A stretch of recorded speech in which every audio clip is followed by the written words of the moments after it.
আমি সারা জীবন হরিনাম করেছি বিনাতে, কিন্তু আমার মাথায় জীবনে এইটা আসেনি যে ভগবানকে ডাকলে তার নাম করলে কি গতি হবে।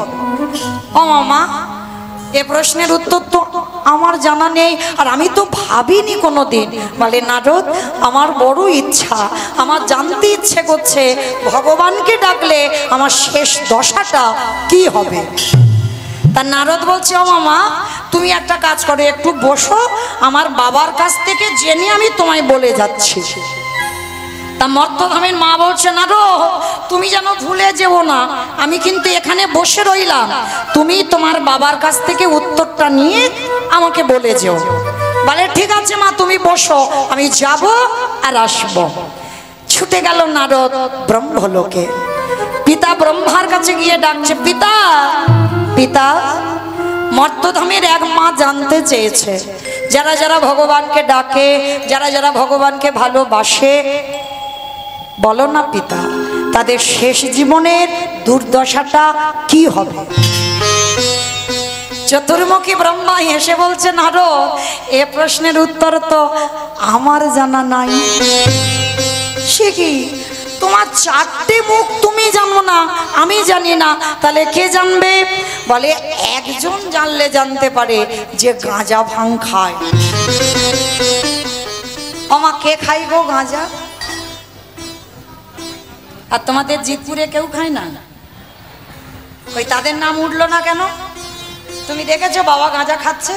দেখোনি তো? হ্যাঁ, বাবা খায় না, বাবা ত্রিলোকের বৈষ্ণব। একটু আগেই শুনলেন, আমরা যারা বৈষ্ণব পদ অবলম্বন করেছি, গুরু মহারাজদের চরণ আশ্রয় করেছি, বাবা আমি আমার গৌরীয় কথা বলি, আমাদের একটা চা নিষিদ্ধ, আমরা চাও খেতে পারি না, কারণ আমার গুরু মহারাজদের আদেশ, ওটা একটা নেশার মধ্যে পড়ে, ওই জন্য আমাদের বর্জন। হ্যাঁ, তাহলে লক্ষ্য করে দেখেন, এই জগৎ সংসারে আমাদের যদি বাবা সাধারণ মানুষ হয়ে একটা চা বর্জন হয়ে যায়, তাহলে আজকে ত্রিলোকের যিনি বড় বৈষ্ণব, তিনি কোনোদিন গাঁজা ভাং খেতে পারে? এসব ভুল কথা। বাবার নামে বদনাম রটেছে, বাবা বৈষ্ণব, বাবা কোনোদিন গাঁজা ভাং খায় না, গাঁজা মদ খায় না। তো বাবার একটাই নেশা, যেটা হলো হরির নামের নেশা। তো এইবার বাবার কাছে, আচ্ছা মা বাবা কোথায় থাকে বলো তো? বাহ, আমি গাইব কি, এদের তো মুখস্থ বেশি আমার থেকেও। তা বাবার বাড়ি কৈলাস, তা কৈলাসে গিয়ে নন্দী ভিঙ্গিকে ডেকেছে, নন্দী বলো ভিঙ্গি বলো বলো। আরে বাবা কোথায়? চারিদিকে খুঁজছে, বাবাকে দেখতে পাচ্ছে না, বাবা গেছে কোথায়? তা ব্রহ্মা বলছে, নারদ দাঁড়া, আমি দেখছি বেটা আছে কোথায়। ধ্যানে বসেছে, আর ধ্যানে বসে দেখছে বাবার তো কৈলাস ছাড়া আরো একটা প্রিয় জায়গা আছে। বলো তো কোন জায়গা? শ্মশান। বাবার শ্মশানটা খুব প্রিয়, কৈলাসের থেকেও প্রিয়। তো এইবার নারদ আর ব্রহ্মা বাপ বেটা দুজনে ধ্যানে বসেছে, দেখছে বাবা কৈলাস ছেড়ে শ্মশানে। আর বলো তো মা, বাবার বাহনটা কি? ইঁদুর ইঁদুর।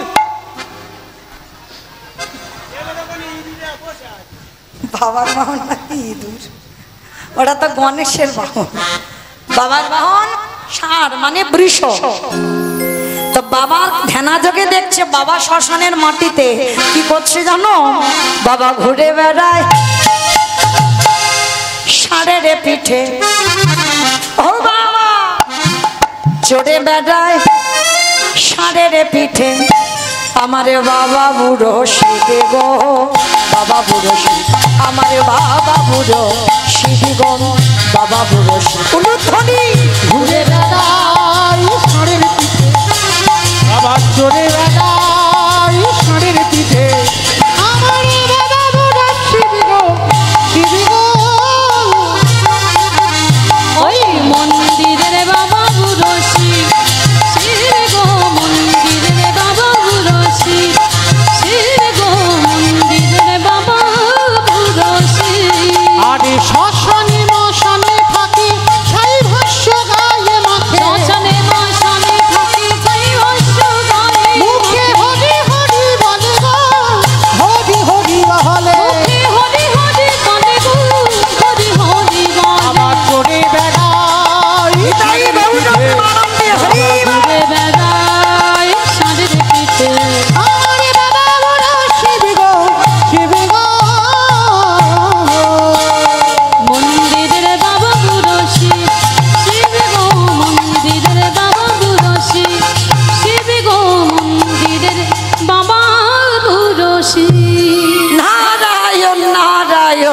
নারায়ণ।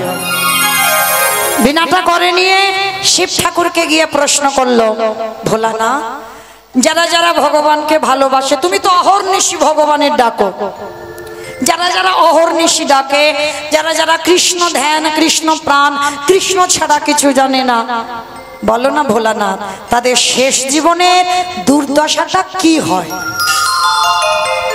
বাবা হেসে বলছে, না রো, এ প্রশ্নের উত্তর তো আমার জানা নাই।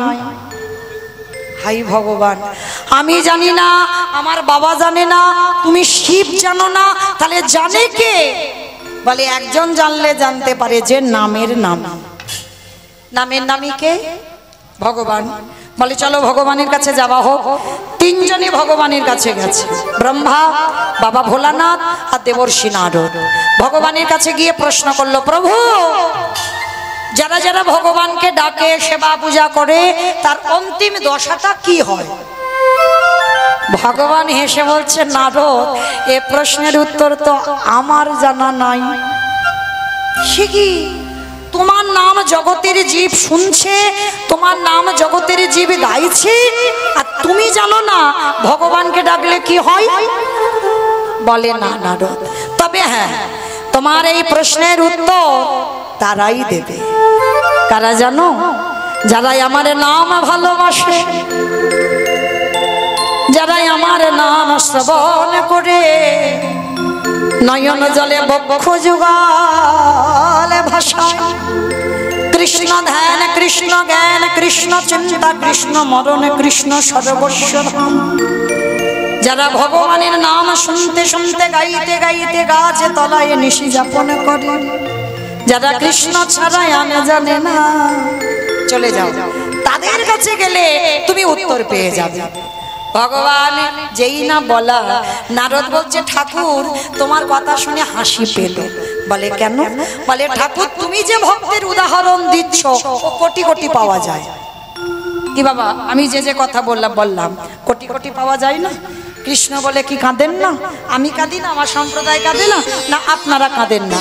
তাহলে আমরাও তো কৃষ্ণ ভালোবাসি, কিন্তু এখানে এতজন ভক্ত আমরা আছি, যারা দাঁড়িয়ে আছেন, যারা বসে আছেন, আমি কীর্তনিয়া সম্প্রদায়, একজন এখানে কেউ বলতে পারবেন কৃষ্ণকে ভালোবাসবার পর আমাদের অন্তিম গতিটা কি হবে, আমার মৃত্যু কিভাবে হবে?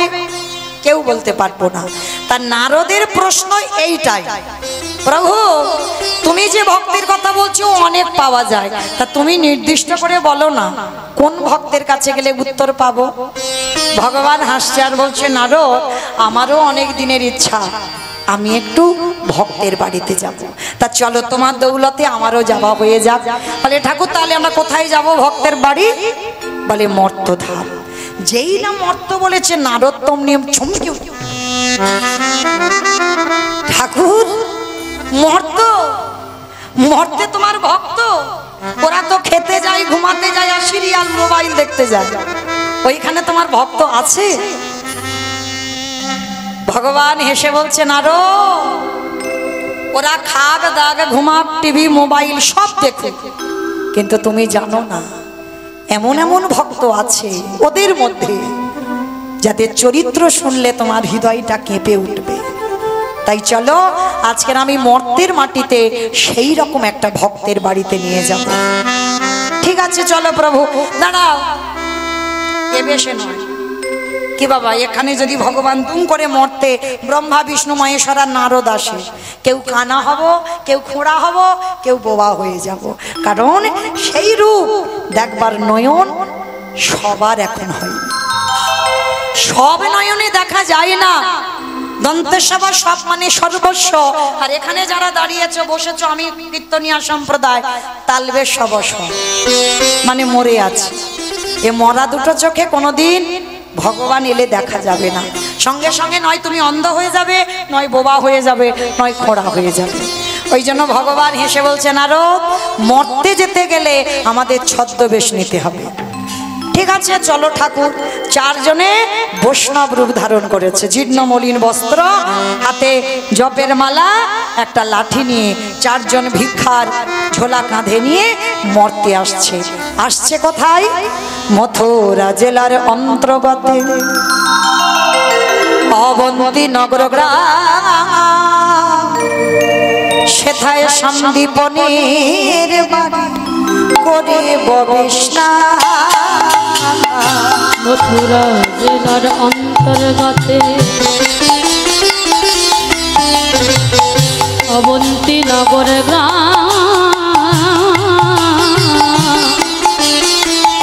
সেথা সন্দীপনের বাড়ি করিব বিশ্বাস। ওগো যাবো আমরা ভক্তের ঘরে বলে যাব আমরা সেই ভক্তের ঘরে ওগো বিশ্রাম লয় মার তোরে বলে যাব আমরা সেই ভক্তের ঘরে। মথুরা জেলার অন্তর্গতে অবন্তী নগর গ্রাম। আর এই অবন্তী নগর গ্রামে ভগবানের গুরুদেব থাকতেন যার নাম সন্দীপনী মুনি। এইবার একটু মন দিয়ে শুনবেন কেমন, একদম যেন নিস্তব্ধ, এক মন থেকে দু মন হয়ে না যায়। এই সন্দীপনী মুনি কেমন ভক্ত ছিল। সাধারণ এখানে আমরা সবাই ভক্ত মা, আমাদের সঙ্গে মিলবে না, একেবারে অন্য ধরনের ভক্ত। কিরকম না, এই সন্দীপনী মুনির একটা সংকল্প ছিল। কি সংকল্প জানো? সবার আগে ব্রহ্ম মুহূর্তে ঘুম থেকে উঠবে। ব্রহ্ম মুহূর্ত কাকে বলে? সূর্য উদয়ে 1 ঘন্টা 36 মিনিট আগে, এই ব্রহ্ম মুহূর্তে এই